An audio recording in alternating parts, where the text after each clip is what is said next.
Softly where the four sleigh ride together with you.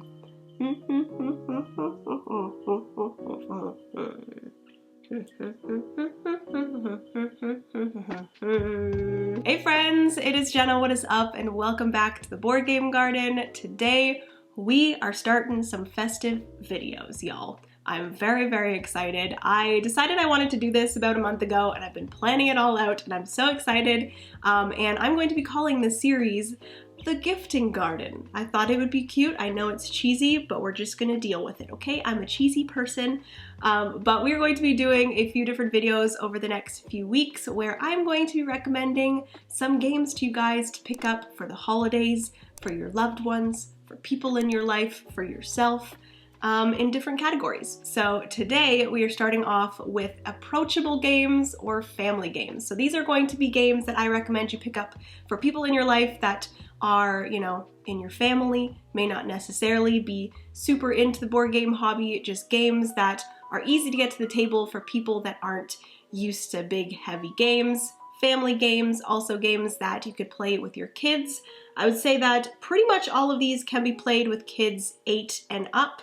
So that is great, and I will be going in weight order. So I'm going to start with the easiest game all the way up to the heaviest game in this category. So yeah, I think that is everything. Like I mentioned, I'm not going to be mentioning any like small children games because I'm typically not someone that plays with children. Francis and I do not have any children. We do have, I have 2 nephews and 1 niece, and there are actually, I'm gonna grab a few games to show you guys for younger kids. My 2 nephews are, I believe, 6 and 8, or 6 and 7 possibly, and then my niece is 11. So I'm gonna go grab some kids games that we do have here, just to show you guys, to recommend those, and then we'll get into all of the family games. Okay, so like I said, I haven't played any of these games yet, but they were sent to me by Lucky Duck Games, so huge shout out to them. But yeah, I'm really excited to play these ones with my nephews and niece. The first one is Yummy Yummy Monster Tummy. Also, if I sound funny, it is unfortunately because Francis and I did get the virus that shall not be named when we got back from California. So that has been our last week. It has not been fun, but we're getting through it. This game right here is Yummy Yummy Monster Tummy. Lucky Duck Games is known for a lot of great games that are app integrated, and this one is, I believe, app integrated. This game requires a free app to play. So this one is for 2 to 4 players, 6+, and takes 20 minutes. Basically, you are finding monsters, matching the colors to feed them, and then unlocking new cards and discovering the source of these hungry creatures. So very cute game there. Like I said, I haven't played any of these, but I'm very excited with them. This one right here is Kids Chronicles, Quest for the Moonstone. So this one is actually kind of based, or not based around, but similar to another series of games that Lucky Duck Games has called Chronicles of Crime, which has to do with a lot with, you know, crimes and murders and stuff like that. You are again using an app to solve a murder, talking to people, looking in rooms and saying like what things are in the rooms and finding different clues and stuff. But this one is a lot more geared towards children. So this one here has nothing to do with murders and crimes. You are actually trying to find a missing prince, I believe, and you're going through this little adventure together. It is a cooperative game and it looks a lot of fun. I am so excited to maybe play this with my niece and my nephews, and we can all play together. That one is for ages 7+. And lastly, we have this cute little dexterity game here, which I think this is the cutest thing. It is called Turtle Splash, and it is a flicking game where you are flicking this little turtle disc down this ramp, and then you're trying to get it into this middle thing. I don't know exactly how it plays, but if you do get it into the middle, I believe you can flip over some things and you're trying to match up different things. It looks very cute. So like I said, again, haven't played those ones yet, but I'm very excited to bring these to the holidays and play them with my nephews and niece. So I just quickly wanted to let you guys know about those games if you are looking for games that are for younger children. But without further ado, let's get into all of these family games that I recommend. Starting off with the easiest and moving up to the most difficult, but again, I do think that all of these games can be played by most people, and for kids about 8+, I can see playing all of these games. So without further ado, if you guys want to see all 10 of my recommendations, just keep on watching and let's get into the video, shall we? So the first game that I want to recommend is actually a dexterity game, and this one is so much fun. Absolutely love this one. To this day, I think this is my favorite dexterity game, and that is Kabuto Sumo. This is by boardgametables.com, and like I said, it is a dexterity game where you have this little ring. Basically, you are all beetles and you are wrestling beetles. So at the beginning of the game, you each get your own asymmetric beetle that has some of its own different powers, and you also each get your own little individual unique shaped piece that you get to push onto the board, which that leads me to how it actually plays. But you have your wrestling ring and you have this little, it's not necessarily a ramp, but it's this little piece that you can put anywhere around the circular ring, and that is going to be the area that you push a piece onto the circular ring, and your goal is to push a piece on in order for other things to fall off. If you've ever seen those like coin games at arcades where you have a coin and that coin gets put into the machine and then it gets pushed,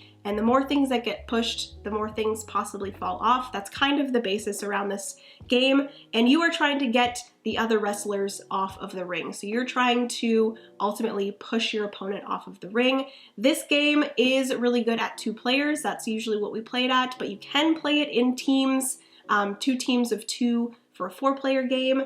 And it is just so much fun, and you're just pushing your pieces on. Hopefully things fall off. The things that fall off that aren't another player's wrestler are pieces that then you can push on again, and it is just, it is hilarious, and just so everyone gets very involved. You're all standing around the table, pushing your pieces on, hoping things fall off, and seeing your opponent get really close to the edge. But then there's some special abilities that you can use, and you're actually using the pieces that you would be pushing on. You're using those.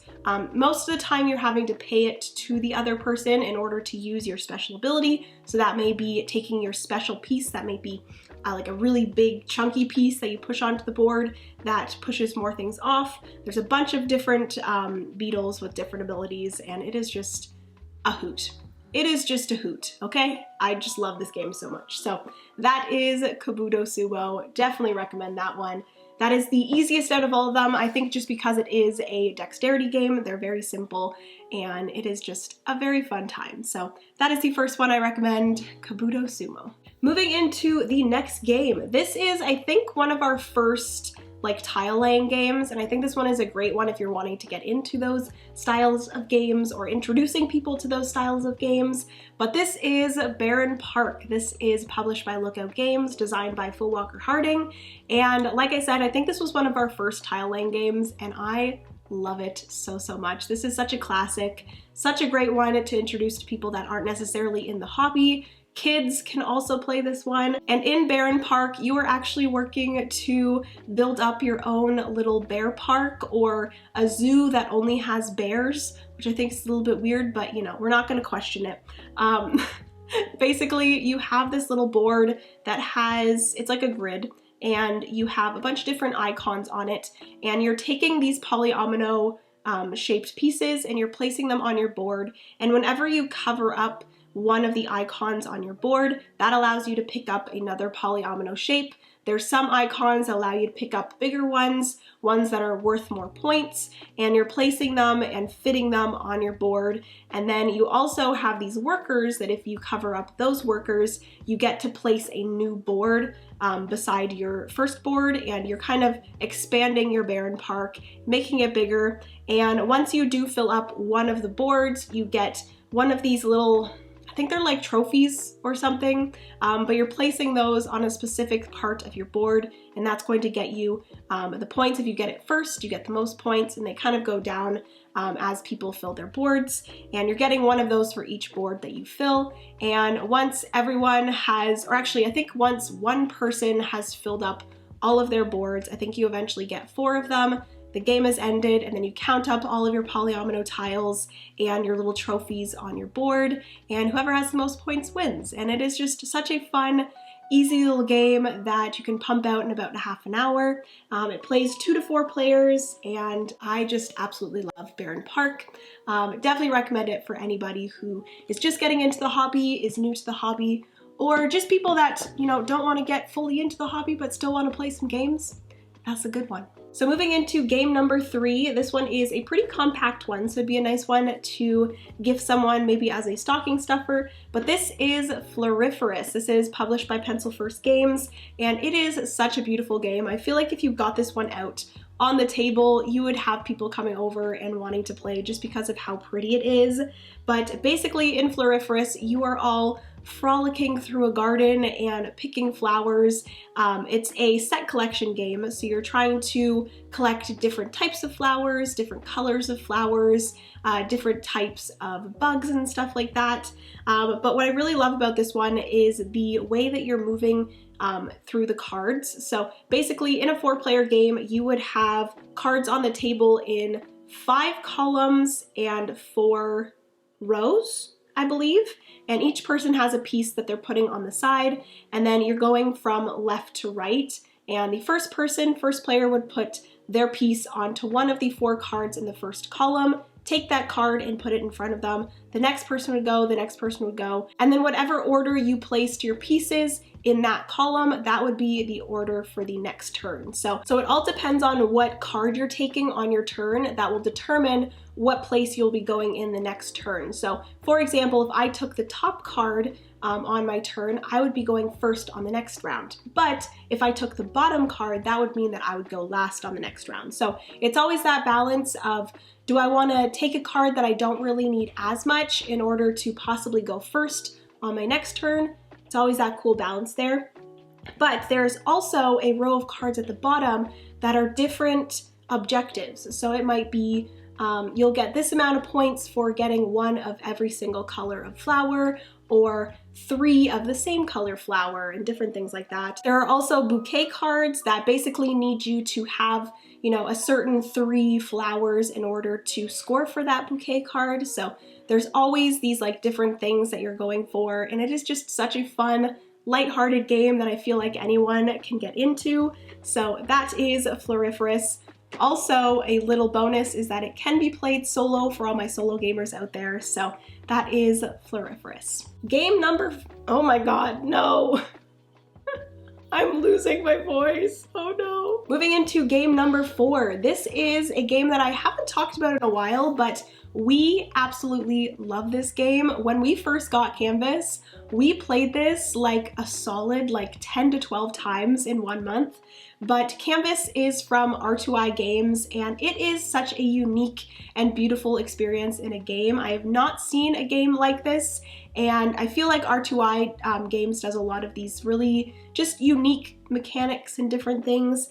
But in Canvas, which it does say at the top here, Canvas, it doesn't actually have the name Canvas on the front, because the fun thing about this is that it is a canvas in itself. You can actually hang this on the wall, and it is like an art piece. And they actually have 2 expansions, one that is already out and then one that just finished up on Kickstarter, that actually like elongates the art piece, and there's just like 3 different art pieces that you can put together on the wall. We only have the base game, but I definitely recommend it. Even just the base game is such a fantastic experience. It is a gorgeous game, and like just the components and just the overall vibe of this game I just love.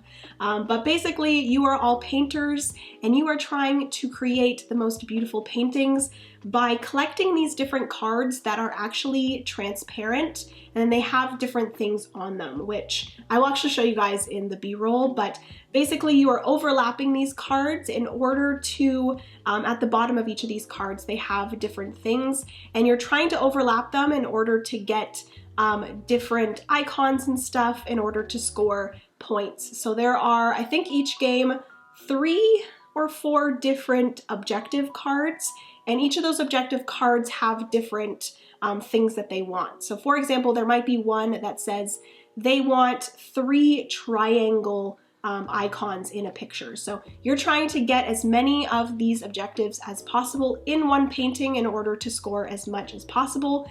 And I really love that there are so many different objective cards. They tell you the first 3 that they recommend you play with your first game, but then there are so many other ones you can mix and match for different games. So the replayability of this is fantastic. The puzzle of trying to layer different cards, you can put them in a different order to change up the icons at the bottom.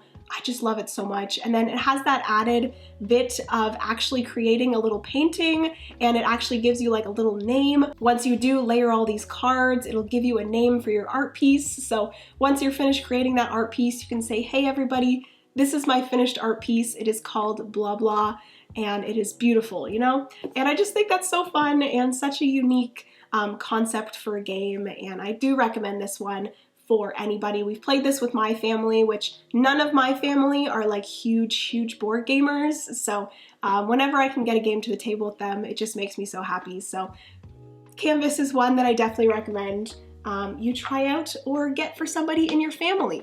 An artist, maybe. If you have an artist or a creative person in your family, Canvas is the perfect one for them. Moving into game number 5. This one I purchased pretty early on, and I just love this game so much. It is absolutely adorable, and that is Dream Home. This is published by Rebel Studio, and I love this game solely for the theme. I am a huge fan of Sims, and I went to school for interior decorating, and I just love homes. And this one, you are creating your house. Each player starts with their own house board, and your house board has a bunch of different spots for cards, and those cards are going to be rooms that you are putting into your home. You're going to be drafting cards from a center board. There are 2 different rows. One row is going to be different rooms that you can put into your house, and then the other row is going to be either roof cards, and then there's also different like assistants and different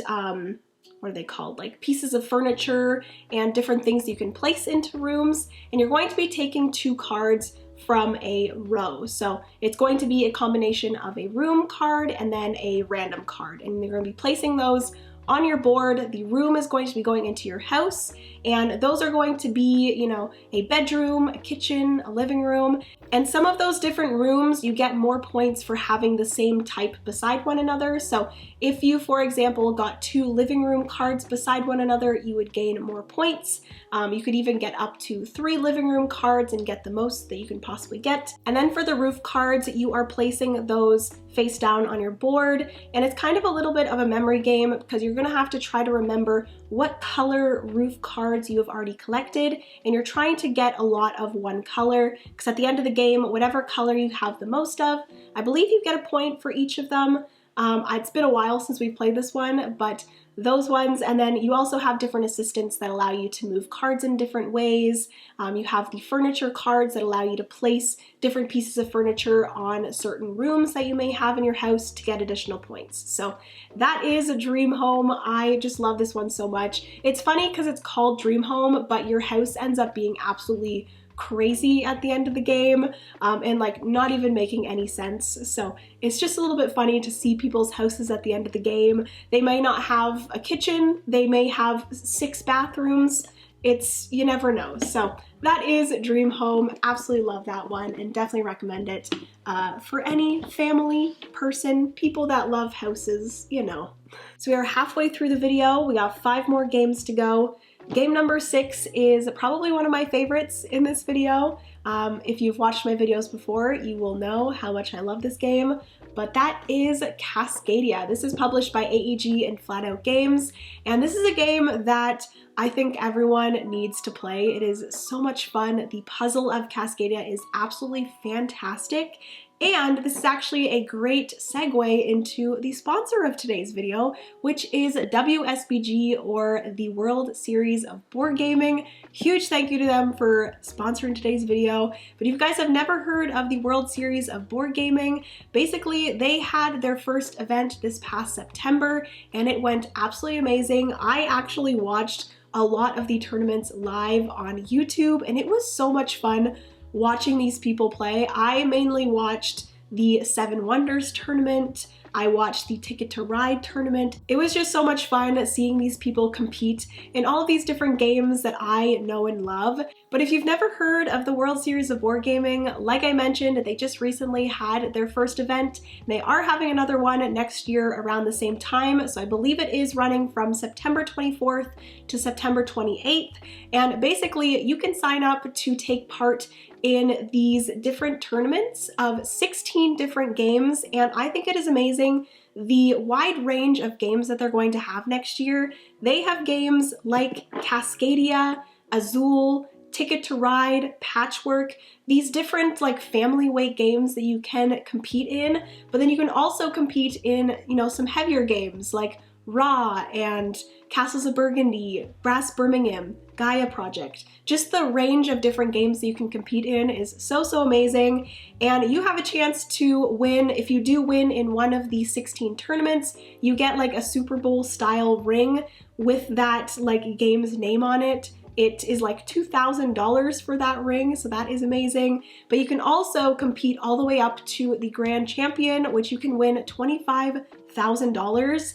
And it sounds like such an amazing event. And from what I saw and heard, this past event, like there was not a lot of, mean competing. Like everyone was so nice and the sportsmanship of the event was amazing. There was no like bad energy. It was just everyone was having a good time. Dice Tower West actually provides their gaming library for everyone to just have open gaming there as well. There are like side tournaments that you can do just for fun where you can win some smaller prizes like getting tickets for the next event or, different smaller prizes. And it just sounds like such a fantastic event. So if the World Series of Board Gaming is something that sounds interesting to you and it's something that maybe you want to treat yourself for this holiday season or treat someone else this holiday season, definitely go check it out in my link in the description. And that is a referral code at the Board Game Garden. So if you guys do use that, then it does, help me a little bit. It could help me potentially get to the World Series of Board Gaming next year as well.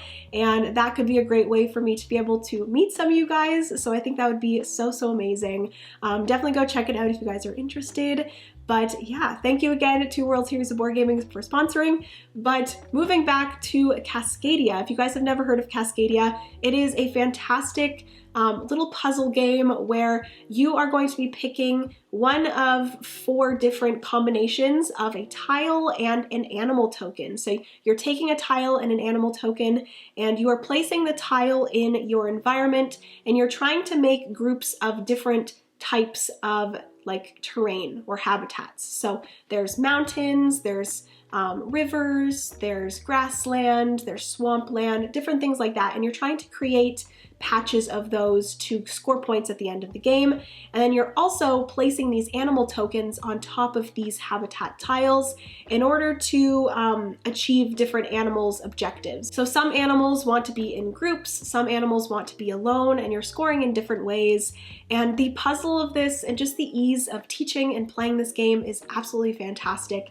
And like I mentioned, this is a game that I feel like everyone needs to play at least once and experience because it is such a fantastic game. So that is Cascadia. So moving into the next game, this is, I believe, the newest out of all of these games and the newest to us as well. And that is Tidal Blade's Banner Festival. Francis and I just recently played this one and we really enjoyed it. And I think this is a great one to play with family, with, slightly older kids. I don't think younger kids would fully understand the trick-taking aspect of this game, but I feel like this is a great way to include trick-taking in a game in a very unique way. But basically, Tidal Blades, I think the whole story of Tidal Blades is like the universe and they're like competing in something. I'm not 100% sure, but basically in Tidal Blade's Banner Festival, you are a merchant trying to sell goods, and you're trying to be the player with the most profit at the end of the game. And it really utilizes trick-taking in a unique way where you can take different actions based off of where you land in that trick taking. So you're going to be playing over 3 different days, and each day you have 8 cards that you're playing through, and you're simply just picking a card, placing it face down on the table, and then everyone flips over at the same time. If you are the highest, you get to move your little jet ski around to the fence. Every single time you pass over 1 through 8, you get to flip over a card that gets you profit. So the more and more times you go around that little middle area, you are flipping a card and getting you more profit for the end of the game. If you are in the middle, you actually get to place one of your banners out.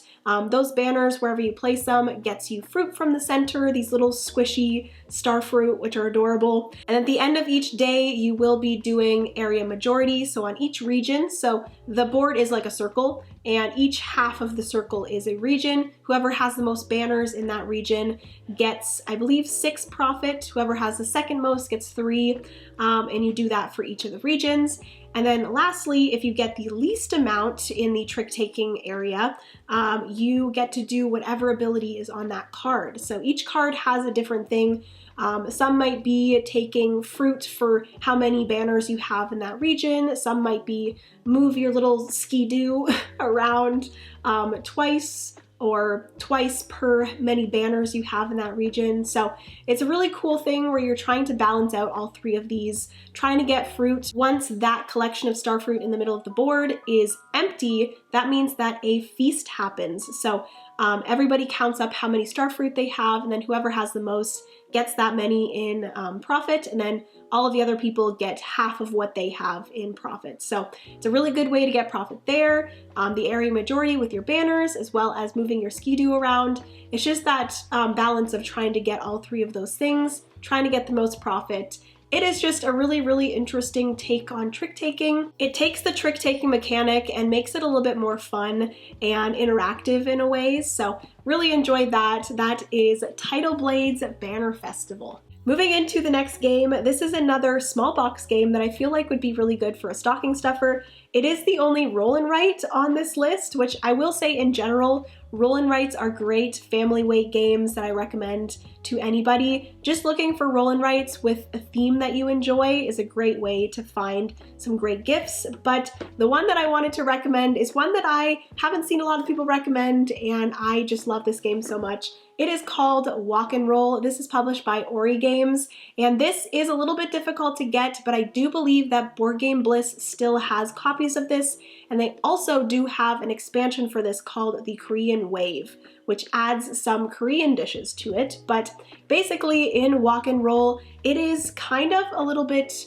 Yahtzee-esque, where you have these dice, you're rolling them, and then you are trying to get different combinations of different icons. So there is rice, there's noodles, there's chicken, shrimp, broccoli, and menus. So there are different icons, and you're trying to get different combinations to scratch things out on your sheet. So for example, I might want to scratch out the 2 rice and a broccoli. So if I rolled those, I would take those, put them off to the side, and then if I didn't want any of the other ones, I could re-roll up to 3 times, just like in Yahtzee. And you're trying to scratch off different things on your little menu board. You're trying to make different dishes. The menus actually are technically wild if you are able to, there's this like little side part where I believe if you roll 2 menus, you can scratch off that the next time that you roll a menu, maybe you can use it as a broccoli, or you could scratch off that you could use it as a chicken. So the more that you do that, the more the menu will help you by being a wild for different things. So that is that. There is a simple side of the menu board, and there's more of an expert side. So this one I feel like would be great on the simple side with kids. I feel like they would enjoy the rolling the dice and trying to make different combinations of the different foods and making different dishes. It is just absolutely adorable. And even the box itself is the dice tray, which I think is cute. And yeah, that is Walk and Roll, a very easy, cute, fun roll and write. Next up is a game that is just so close to my heart. I love this game so much. And the publisher of this, which I'm just going to show you guys now, Miyabi, published by Haba Games, is one of my favorite tile laying games. And I will say Haba is a great publisher for family weight game and kids games, so definitely recommend checking them out. But Miyabi is a game where you are creating a Zen garden and you are going to be drafting these polyomino shaped tiles from the center. And it is really cool because you are actually doing some layering of tiles. So on your turn, you are going to be drafting a tile from the center, and each tile has a different symbol on it.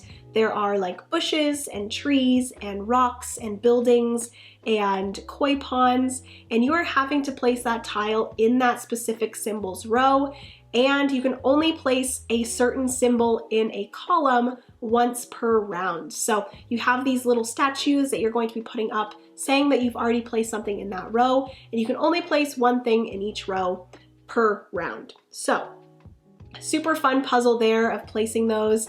And once you do have a foundation on the bottom, you can start placing tiles on top of one another, and that will actually multiply the amount of points that you get. So for example, if I placed a 3 koi pond on the second level, that would mean that I had 3 times 2, so I would get 6 points. At the end, whoever has the most points is the winner, and it is just such a like therapeutic, very on brand, or not on brand, on theme with the Zen garden, just very Zen type of game that I just love playing with family. My parents love playing this, France's parents love playing this, and I'm sure that my niece would absolutely love this one as well. So that is Miyabi. I just said Miyabi really funny. And moving into the last game, this is the heaviest of all these games, but it is still a game that I believe is actually made for introducing kids into gaming and worker placement and things like that. And it is from a publisher that literally has kids in the title, and that is Creature Comforts, published by Kids Table Board Games. This is one of my favorite games from 2022. Creature Comforts is a worker placement, dice worker placement game of being a little family of critters that are trying to prepare their den for winter. They're trying to make their den as cozy as possible, and you are going around this map, you are placing your workers on different places that have specific dice numbers that you will need in order to get those resources. You have your family die, which you roll at the beginning of the game, and then you also have the town die, which are 4 die that everyone gets to use on their turn. And you are going to be placing your workers out on different places that need specific die, and you only know your family die at first, and then the town die will get rolled as well. So you're kind of hoping certain things will get rolled. If you cannot use your worker, if you don't have a certain specific number of die, you get a lessons learned token, which allows you to change the number of a die on your future turns, and you're just trying to get different resources in order to get these different comforts to put into your den, different pieces of furniture and cozy things, also constructions that allow you to do different things, and also place a little house on it, which gets you more points. And it is just such a fun game. I am so excited to possibly play this with family during the holiday season. I do think this one kind of matches the vibes of both fall and the holiday season, just because of the warm vibes of the making your den cozy for the holidays, or for the winter, I guess. But yes, that is Creature Comforts. Absolutely love this game, and it is such a great one to introduce to family and to your kids, and I think it's a great one. So that is Creature Comforts. Okay friends, that is going to be everything for today's gifting garden. So cute. But yeah, hopefully you guys enjoyed seeing all of these approachable family games that you can get for your loved ones this year. Definitely let me know down below if you have any other ones that you recommend to people. There are so many amazing games out there. If you are watching this video and you are new into the board game hobby, definitely let me know as well. I would love to know. but I just think it is such a fantastic thing to introduce to people. Getting people together around the table around this time of year is just so much fun. Honestly, it doesn't even have to be this time of year, just any time of year, getting friends and family around the table to spend some time together playing a game is just so much fun, and I definitely recommend it. So yeah, hopefully you guys enjoyed. If you did, give it a big thumbs up. Also, hit that subscribe button down there. We'd love to have you here as part of the Board Game Garden. We are growing quick, and the goal of 10,000 subscribers by the end of 2022 is looking pretty promising, which makes me so happy. But yes, I love you guys so much. Remember, you are somebody's reason to smile, and I will see you in the next board game video. Bye, friends. Wait. I actually forgot something. In all of these different gifting garden videos, I will be giving away a game at the end of the video. So if you guys made it all the way to the end, surprise, there's a giveaway, and we are going to be giving away a copy of one of my favorite family weight games that I did not include in this video, but it is one that I absolutely love. I've just talked about it a lot, but that is Tiny Towns. I did get an extra copy of this, and I'm going to be giving it away to one of you guys. So put a comment down below with the word Santa in any way that you guys want to. It just has to include the word Santa, and you'll be entered in to get this copy of Tiny Towns. I will say that this is only open to people in Canada and the US, just for shipping purposes. I will be shipping this off myself, so shipping can be pretty expensive. But yes, if you guys do want to enter, just have your comment down below, include the word Santa, and you will be entered in to get this copy of Tiny Towns. So yeah, woohoo! Good luck, everybody, and happy holidays, y'all. Hey, not anyhow.